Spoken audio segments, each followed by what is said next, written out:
ரேகையின் முற்பகுதியில், அதாவது ஸ்டார்டிங்கில் ஃபோக் போல வடிவம், ஒரு மேல் நோக்கி ஒரு ரேகை, கீழ் நோக்கி ஒரு ரேகை இருந்துச்சுன்னா அது சண்டைகள் வரும். வந்துட்டு சமாதானம் ஆகிடுவாங்க, பிரிஞ்சு போய் சமாதானம் ஆகிடுவாங்க. அடிக்கடி பிரிஞ்சு போய் சமாதானம் ஆகிடுவது இது நடந்துகிட்டே இருக்கும் அவங்கள வாழ்க்கையில்.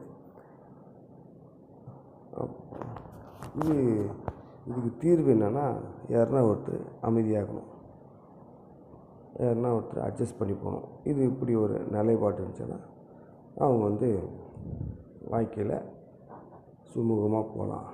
இதை தவிர்த்து ஒரு விஷயம் இருக்குது.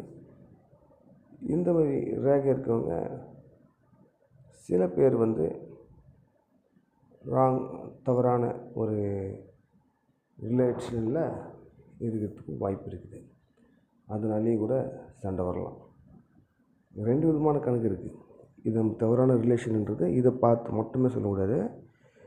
இது மற்றொரு சிறிய கல்யாண ரேகை இருக்கா, குருமேடு நீச்சமடைந்து இருக்கா, சுக்கிரமேடு நீச்சமடைஞ்சிருக்கா, இதையும் பார்த்து தான் சொல்லணும். ஓகே, அடுத்த வீடியோவில் பார்ப்போம்.